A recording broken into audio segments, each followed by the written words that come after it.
특별 새벽기도의 마지막 날을 시작하도록 하겠습니다. 오늘도 살아계셔서 눈동자처럼 우리를 지켜보시며 우리를 주의 길로 인도하시는 하나님 아버지 감사합니다. 오늘 남성구역 주최 특별 새벽기도회에 우리가 모두 나와서 하나님을 찬양하며 또 하나님 말씀을 상고하며 또 하나님께 영광을 드리게 해주시니 감사합니다. 오늘 예배 첫 시간서부터 끝 시간까지 성삼위일체이께서 주관하셔서 말씀을 전하는 자나 듣는 자나 모두가 한 영이 되어 하나님 나라의 놀라운 비밀을 알게 하시고 또한 우리가 갈 길이 어떤 것인가, 우리의 참 행복이 어디에 있는가를 깨닫는 시간이 되게 하여 주시옵소서. 모든 것 감사하고 거룩하신 우리 주 예수 이름 받들어 감사하며 기도드리옵나이다.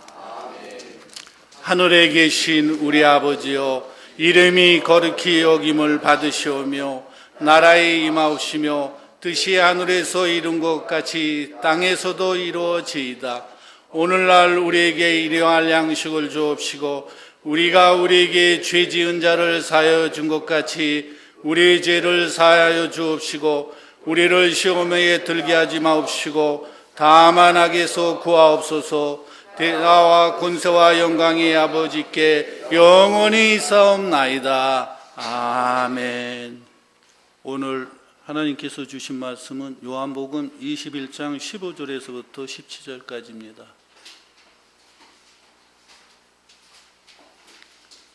요한복음 21장 15절에서부터 17절까지의 말씀입니다. 다 같이 합독하시겠습니다. 그들이 조반 먹은 후에 예수께서 시몬 베드로에게 이르시되 요한의 아들 시몬아, 네가 이 사람들보다 나를 더 사랑하느냐 하시니 이르되 주님이 그러하나이다. 내가 주님을 사랑하는 줄 주님께서 아시나이다. 이르시되 내 어린 양을 먹이라 하시고 또 두 번째 이르시되 요한의 아들 시몬아, 네가 사랑을 하느냐 하시니 이르시되 그러하나이다. 내가 주님을 사랑하는 줄 주님께서 아시나이다. 이르시되 내 양을 치라 하시고 세 번째 이르시되 요한의 아들 시몬아, 내가 나를 사랑하냐 하시니 주께서 세 번째 내가 너를 사랑하냐 하심으로 베드로가 근심하여 이르시되 모든 것을 아시라고 내가 주님을 사랑하는 줄 주님께서 아시나이다. 예수께 이르시되 내 양을 먹이라. 아멘. 오늘 여러분과 같이 은혜 나눌 말씀의 제목은 저는 영원한 행복을 누리자, 이러는 제목을 정했습니다. 행복한 교회에서 영원한 행복을 누려야죠. 이 말씀을 도입하게 된 그 배경에는 우리 손자가 초등학교 2학년 학생인데 수학 경시대회에 나가서 금상을 탔어요. 그 금상을 탄 것만도 괜찮은데 수상 대표로 나갈 사람이 3사람인데 가위바위보를 했는데 전부 이겨가지고 대표자가 됐다는 거예요. 그래서 교내 방송을 다 나간다고 얼마나 행복하는지 모르겠습니다. 그때 저는 이것이 일순간의 행복을 가지고 저렇게 기뻐하는데 우리가 정말 영원한 행복을 누릴 수 있는 무엇은 없는가 하는 그런 생각을 가졌습니다. 그래서 당초에는 주의 길을 가는 자의 사명과 축복이라는 그런 말씀을 가지고 전해드리려고 했는데 하루아침에 바뀌어버렸어요. 그래서 한번 옆 사람에게 여쭤보세요. 행복하십니까? 오른쪽 분에게 행복하십니까? 본인에게 여쭤보세요. 행복하시냐? 행복하십니까? 누구 때문에? 왜? 어디서? 이러한 의문을 가질 수밖에 없죠. 자, 세계에서 국민 행복 지수를 조사했습니다. 근데 가장 행복 지수가 높은 나라가 어느 나라일 것 같습니까? 여러분, 놀랍다는 얘기죠. 세계 지도 속에서 어디에 붙여 있는지 제대로 알지도 못하는 말입니다. 티베트와 인도 사이에 있는 히말라야 산맥 깊숙이에 아주 작고 열악한 환경에 작은 국토를 가진 불교 국가 부탄입니다. 부탄.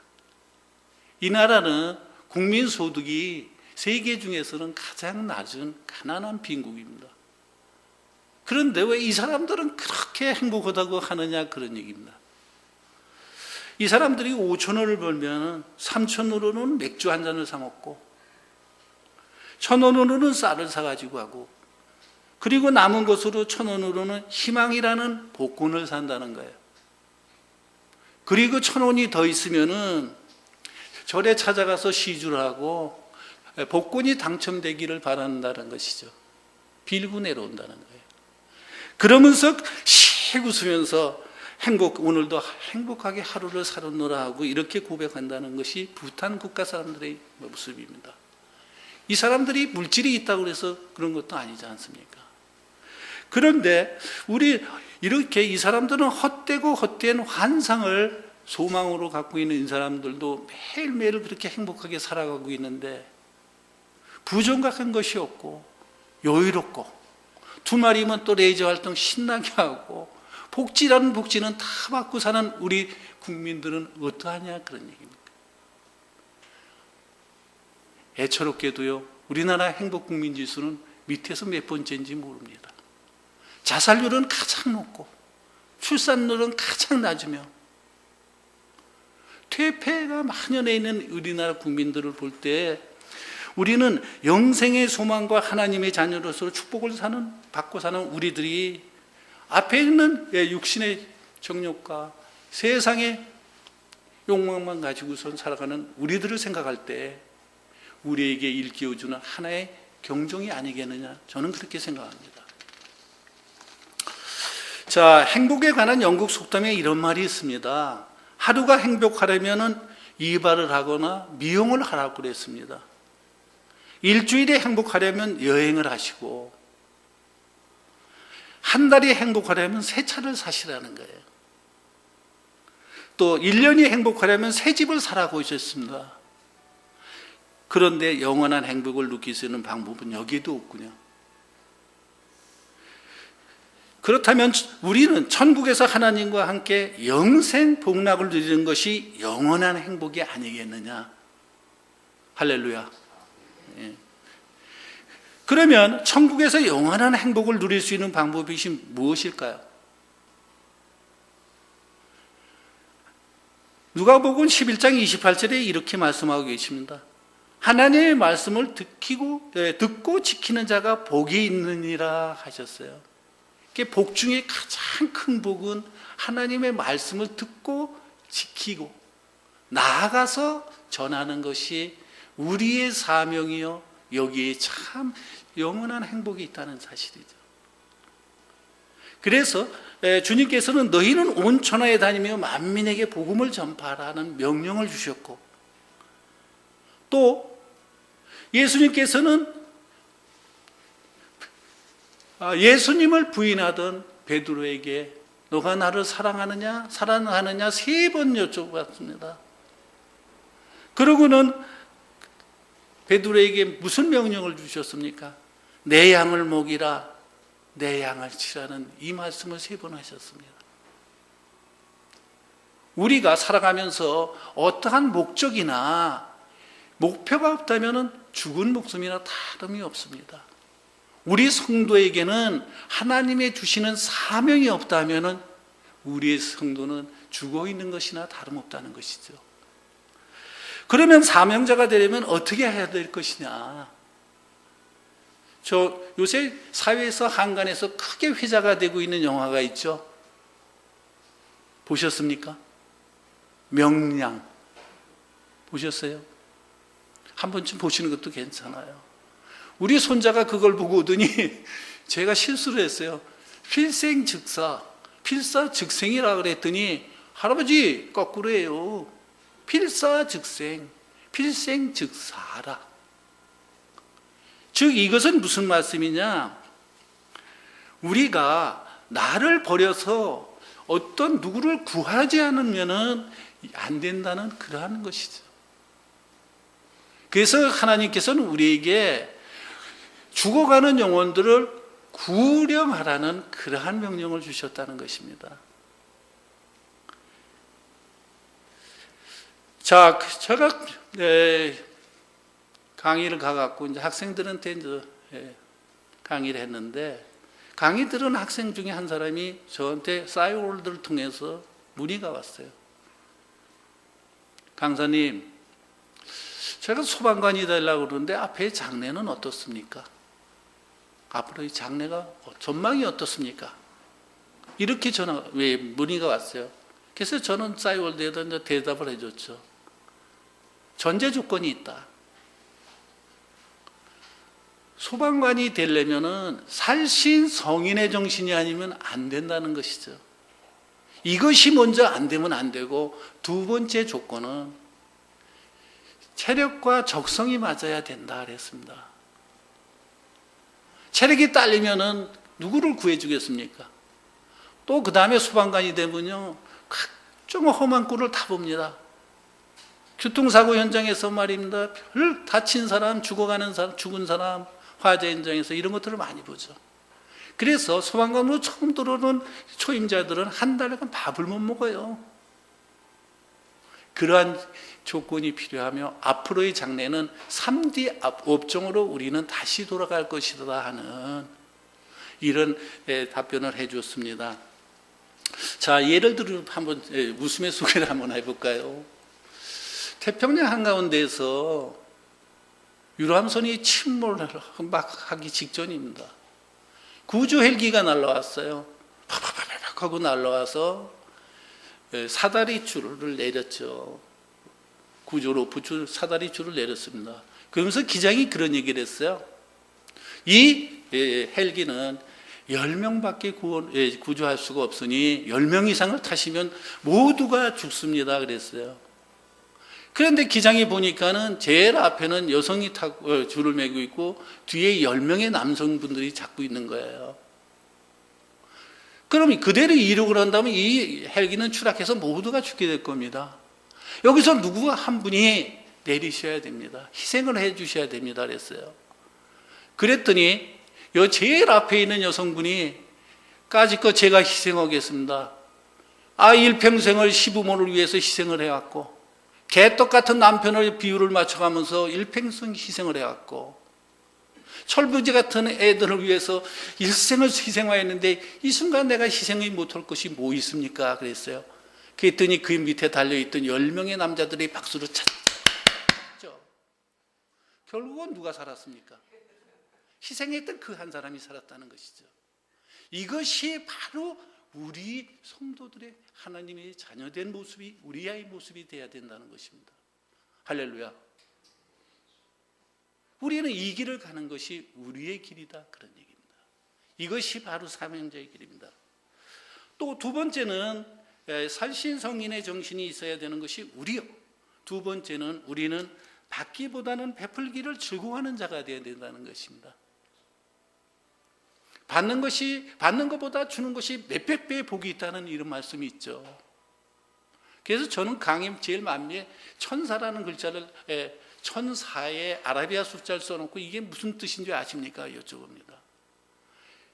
그러면 대개는 몰라요. 그러면 아라비아 숫자대로 읽으라 합니다. 이게 천사죠. 그래서 우리나라는 10월 4일을 천사의 날로 정했다. 따라서 1,000원의 작은 돈을 가지고 우리 주위를 보살펴서 사랑을 베푸는 자는 뜻이다. 우리가 6.25 전과 직후 오늘날의 현실들을 직시 못하고 있다 그런 얘기입니다. 그게 안타까워서는 제가 젊은 학생들에게 이런 얘기를 하죠. 6.25 전과 직후를 생각해봐라. 6.25 직후에 배고라 죽은 사람이 얼마나 많은 줄 아느냐.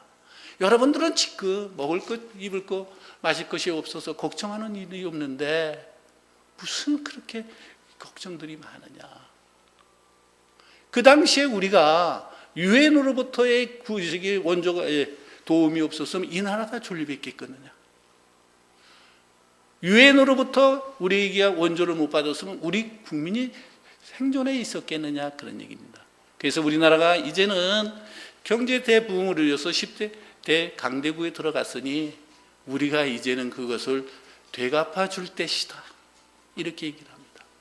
1,000원의 작은 돈이지만 이것들이 모이면은 노적 성회라 했습니다. 이슬이 모여서 큰 바다를 이룬다는 것이죠. 그러니 여러분들은 보일 때마다 받는 것보다 주는 것이 몇백 배의 복이 있으니까 많이 베푸시는 여러분은 되시기 바랍니다 하고 저는 강의를 접습니다. 마찬가지로 우리도 하나님의 자녀된 우리도 우리가 하나님의 사랑을 맛봤으면 우리도 가서 전해야 된다는 것이죠.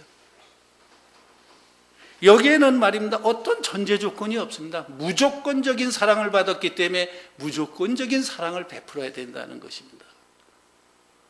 또 어떠한 대가를 바라는 헌신과 봉사가 있어서는 안 됩니다. 제가 먼저 개척교회에 있을 때 보니까요, 교회가 커지고 조금 숫자가 늘어나니까 이제는 그게 또 남의 허물이 보이기 시작합니다. 나는 열심히 청소를 하고, 나는 열심히 주방일을 하고, 나는 열심히 전도하고 다니는데 저 사람들은 그냥 와서 희희낙낙 먹고 마시고 즐기고 그냥 가는 것 같거든요. 그것이 다 허물로 보이는 것 같아요. 우리 교회에서는 그런 일이 없기를 부탁드립니다. 아멘 소리 안 하시면 뭐 하시겠다는 거예요? 크게 한번 말씀해 보세요. 이런 일이 없으시길 바랍니다. 그래서 먼저 남성구역 통합구역 모임 때 우리 김영찬 집사님이 그랬어요. 여러분은 왜 교회를 다니십니까? 왜? 저는 그래서 이렇게 얘기를 했습니다. 저는 굉장히 똑똑한 사람입니다. 정말 영생 복락을 받기 위해서 다닙니다. 그리고 그리스도는 교회의 몸이요 우리는 지체라 했으니 나는 그리스도와 접해 있어서 지체의 역할을 하기 위해서 나는 다닌다 그랬습니다. 그런데 각각의 지체가 하는 기능이 있지 않습니까? 먼저 남성 구역 모임 때 말씀을 드렸죠. 어느 날 하루는 몸의 지체들이 모여가지고 입이라는 사람을 성토하기 시작했습니다. 그랬더니 먼저 코레는 사람이 지체가 나타나서 하는 거야. 저 입이라는 놈은 글쎄 내가 말이야 그냥 냄새도 맡기 전에 홀딱홀딱 마시는 건 지가 먹어치우죠. 손이라는 지체가 나와서 그럼 저기 형님 그런 말씀 하지 마시오. 나는 얼마나 진짜 자존심이 상하는지 모릅니다. 이놈이 이걸 집어달라면 이걸 집어야 되고 저거 집어달라면 저거 집어야 되고 어느 날은 또 갖다 집어넣어주면 이놈아 왜 그걸 집어넣느냐고 책망도 합니다. 그랬더니 발이라는 지체가 나와서 그러는 것이죠. 아이고 형님들은 그래도 편안한 생활을 하시오. 나는 말입니다. TV에 말입니다. 유명한 음식점이 나오면은 이 입이라는 놈이 저기 가시오. 동서남북 뛰어다니기 바쁩니다.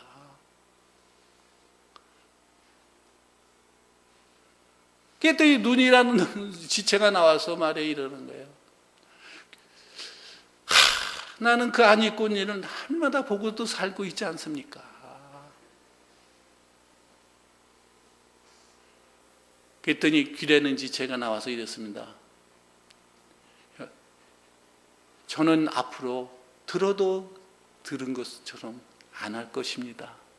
그러니 형님들 노하지 마십시오. 그랬더니 눈이 꺼뻑꺼뻑 나오면서 하는 얘기가 나는 앞으로는 뭘 봐도 못 본 척하고 지나가겠습니다. 그랬더니 형님들 나도 정말 좋은 일만 있는 것은 아닙니다. 어떤 것을 먹다 보면은 말입니다. 뜨거워서 미칠 적이고 쓰고 짠맛을 다 보고 삽니다. 그러니 우리가 이렇게 살 것이 아니라 서로 협력하여서 선을 이루는 것이 우리가 할 우리의 도리가 아니겠느냐 그랬습니다. 그 선이라는 것은 세상 사람들의 입장에서 볼 때는 온유하고 법 없이도 살만한 사람을 선하다 하죠. 그러나 하나님 보시기에 선하다는 것은 그것을 말하는 것은 아닙니다. 어차피 우리는 죄인이기 때문에 그것을 요구하시는 것은 아니에요. 전도와 구제를 잘하는 것이 선이라고 이렇게 말씀하고 계시다는 것이죠. 그래서 그 말씀을 상고할 때마다 저는 맨날 죄인이죠. 아니 뭐 이렇게 나는 전도를 못할까? 옛날에 술 먹고 말입니다. 그냥 맥주 사들고 들어가서 옆방에 들어온 신접살림 신랑 신부를 데려다 놓고서 예수를 믿더라. 정말 좋다. 우리 집사람 다니는 거 보니까 너무 좋더라. 다니라. 그래서 전도 올 때는 정말 잘 됐어요. 그랬더니 이제 와서 보니까 전도가 잘 안 돼. 이것이 다 뭐냐? 내가 하나님의 자녀답지 못하다는 것이죠. 어떤 때는 장로의 얼굴처럼 보이지만 어떤 때는 그 이 안에는 말입니다. 장로가 아닌 종의 영을 가지는 그러한 모습으로 비칠 때가 많다는 것이죠. 그래서 우리는 양자의 영을 받았기 때문에 양자의 영을 따라가면서 하나님을 아버지라 부르는 우리가 되어야지만 내가 참 하나님의 모습이요 하나님 자녀된 모습이 될 때 그들이 나를 따라온다는 것입니다. 자, 그 다음에 좌우 옆사람에게 한번 이렇게 여쭤보세요. 우리는 하나님의 명령을 받은 사명자입니다.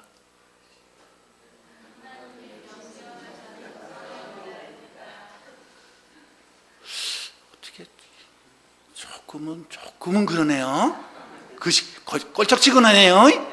저는 전라도 사투리는 잘 못 쓰는데 껄쩍지근한 것 같아요. 다시 한번 해보세요.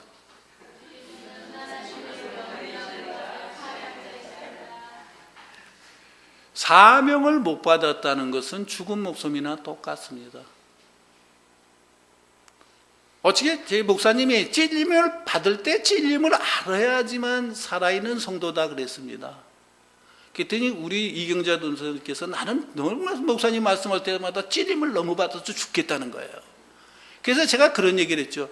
주사적 바늘을 찔러 놓을 때 찔림의 아픔을 알면 살아있는 목숨이요. 그것을 못 느끼면 죽은 목숨이다. 그래서 목사님이 하신 찔림을 받을 때가 여러분들이 살아있는 목숨이라 하시는 그 말씀이 나한테 너무 와서 닿더라 그런 얘기입니다. 자, 그럼 사명자에게는 반드시 상급이 따른다는 것이죠. 사명자라는 것은 명령을 받아 수행하는 사람을 말합니다. 그 세상 사람들에게는 각자의 임무에 따라 내일이면은 아시안게임 열리지 않습니까? 운동선수는 성적에 따라 금메달, 은메달, 동메달을 받는 것이요. 국가를 위해서 유공한 자에게는 공적에 따라 군적이나 포장, 표창장을 받는 것일 것입니다. 그러면 하나님의 사명자들은 받은 임무가 전도와 구제를 향하는 것이라 했는데 우리의 상급은 뭔 얘기겠느냐 그런 얘기입니까? 우리의 상급은 다른 데 있는 게 아니라 다시 오시겠다 하신 그 예수님이 오시는 순간에 주여 어서 오시옵소서 내가 여기 있었나이다 하면서 주님을 언제고 맞을 준비가 되어 있다가 주님이 그래 잘했노라 정말 칭찬하며 우리에게 주시는 면류관, 의의 면류관, 생명의 면류관, 영광의 면류관을 받는 그것이 우리의 상급이 아니겠느냐. 바로 그것을 위해서 우리는 소망하고 있는 것이 우리의 신앙생활입니다. 그래서 참 저는 행복한 기회에 와서 행복을 많이 하죠. 행복해 죽겠어요. 제일 말씀이 와닿는 것 중에 우리 정 목사님 말씀 중에 신앙과 생활이 일체가 아니면 안 된다는 것이죠.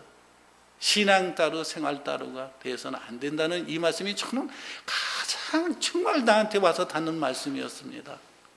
그래서 우리 모두가 정말 신앙과 생활이 일치되는 이러한 것들을 했으면 좋겠습니다. 우리 집에 이제 부모님이 계셨는데 신식 교육을 받으셨지만은 예수를 영접 못하시고 돌아가셨어요. 그분이 살아계시는 생전에 이랬죠. 지나가다 관상제기가 들어가면은 관상을 보는 거예요. 그랬더니 저 옆에 있더니 그 관상제기가 그래. 그 사람 참 여자 복 많이 받고 다 태어났네 그러는 거예요. 그래서 난 그 복이 여자를 5, 6명 두나 그랬어요.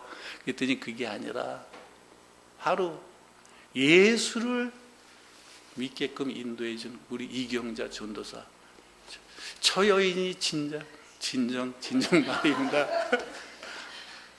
복 있는 여인이 아니겠습니까? 맞습니까? 그래서 저는 복을 줬기 때문에 그거에 보울에 답하려고 열심히 그냥 잘 내조하고 있습니다. 자, 그래서 우린 약속하신 주님이 다시 오실 때 정말 잘했노라 칭찬받고 멸류관을 받는 여러분이 되시기 위해서 전도와 구제로 끊임없는 모든 분이 되셔서 정말 멸류관을 받고 칭찬받는 우리들이 되시기를 소망합니다. 할렐루야. 같이 합심 기도하시겠습니다. 하나님 아버지, 오늘도 부족한 자를 단위에 세워서 하나님의 말씀을 상고하며 우리가 지나가던 생활들 또한 신앙을 되새겨 보도록 하여 주시니 감사합니다.